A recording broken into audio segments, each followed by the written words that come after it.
আসসালামু আলাইকুম ওয়া রাহমাতুল্লাহি ওয়া বারাকাতুহু শেখ। ওয়ালাইকুম আসসালাম রহমতুল্লাহ বরকাত।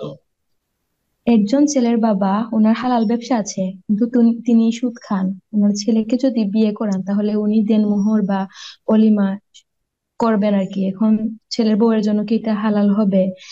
আর ছেলে যদি ইনকাম করে তারপরেও বাবার সাথে থাকে, তাহলে তার জন্য কি এটি একেবারে অনুত্তম হবে নাকি হারাম হবে? আর ওনার টাকা দিয়ে যদি ছেলের বউ হজ বা উমরাতে যায়, এটি কি হালাল হবে ওনার জন্য? কার কার টাকা দিয়ে আমরা যাবো? শ্বশুরের টাকা দিয়ে, সুদখোরের? জি। ওনার তো উম, হালাল ব্যবসাও আছে পাশাপাশি। আমার জন্য দোয়া করবেন শেখ। হালাল, তার হালাল ব্যবসা আছে। জি, হালাল ব্যবসা আছে। হালাল ব্যবসা আছে আর সুদও খায়। জি। সুদগুলো সে খাবে, আর বাকি হালাল গুলো ছেলে মেয়েরা খাবে। জি, আল্লাহ হেদায়েত দান করুন।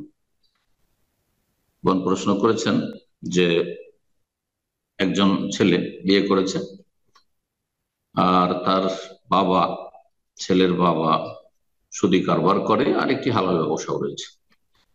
এখন তার সংসারে সে আছে, সেই টাকা দিয়ে, অর্থাৎ সুদের টাকার সংমিশ্রণ যাতে রয়েছে, সেই টাকা দিয়ে সে বিয়ে শাদী করা, তার অলিমা করা ইত্যাদি এগুলো করতে পারবে কিনা। তার বাবা যদি দেয় স্বেচ্ছায়, তাহলে আসল হচ্ছে যে সে হালালটা দিচ্ছে, ভালো কাজে দিবে, হালাল দিচ্ছে, আর হারামটা নিজে খাবে, যেহেতু আল্লাহর ভয় কম রয়েছে অথবা নেই। সুতরাং প্রয়োজন হলে নেবে, আর যদি দেখে যে নিজে স্বাবলম্বী, আলহামদুলিল্লাহ, আমি ছোট করে অলিমা করব, কিন্তু আমার বাপের যে রুজিতে হারামের সংমিশ্রণ রয়েছে, ধ্বংসাত্মক গুনহায় সে লিপ্ত রয়েছে, সুতরাং তার সহযোগিতা নেব না, এটা বেশি ভালো, এটা বেশি ভালো।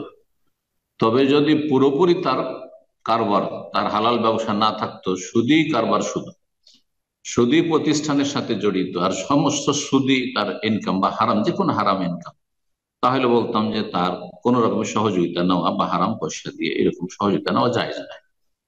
জি। একমাত্র যারা বা সাবালক হয়নি, নাবালক, নাবালকদের ভরণ পোষণ ফরজ রয়েছে বাবার ওপর।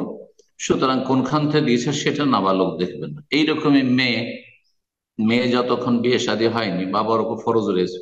স্বামী সুদখোর, স্বামীর রোজগার পুরোই হারাম। এখন সে স্বামীর ঘরে আছে, আর স্বামীর ওপর ভরণ পোষণ ফরজ, কোথা থেকে দিচ্ছে জবাব দিবে রবের কাছে, তার স্বামী। সে তার ন্যায্য অধিকার, সে ভরণ পোষণ নিতে পারবে। যদিও সেই ব্যক্তি মনে রাখবেন যে এই হারাম খাওয়ার সাথে বেনামাজি হয়, তাহলে তার সাথে সংসার করা যায় না। বেনামাজি, সুদ খাচ্ছে, হারাম রোজগার করছে, আর তার সাথে সংসার করবেন, বলছেন আমার তো ন্যায্য অধিকার, তার থেকে ভরণ পোষণ নেওয়া না, ঘটে যায়। তার উপরে এইরকম বলছেন যে এইরকম বাবা, যার হালাল হারামের সংমিশ্রণ, হালাল ব্যবসা আছে আর সুদি কারবার আছে, সে যদি হজ উমরা করার জন্য পয়সা দেয়, তাহলে নেওয়া জায়েজ কিনা? জায়েজ আছে, জায়েজ আছে। তবে তাদের শরণাপন্ন হবেন না, নিজেই চলার চেষ্টা করবেন। আর জরুরি নয়, যার নিজের পয়সা নেই তার হজ উমরা নেই, যার নিজের পয়সা নেই তার হজ উমরা নেই। সুতরাং হারাম থেকে বেঁচে থাকবেন। আর সরাসরি আপনার রোজগার যদি হারাম হয়, তাহলে এসব হজ উমরা কবুল হবে না, হজ উমরা কবুল হবে না। কেউ দিচ্ছে তখন দেখার বিষয় নেই, আর জিজ্ঞাসা করার বিষয় নেই যে আপনি আমাকে আপনার ওই হালাল ব্যবসা থেকে দিলেন না আপনার সুদের ইনকাম থেকে দিলেন, এইরকম জিজ্ঞাসার শরীয়তে কোনো ভিত্তি নেই। সুতরাং এটি বাড়াবাড়ি, এটাও করার প্রয়োজন নেই। জি, আল্লাহ হেফাজত করুন।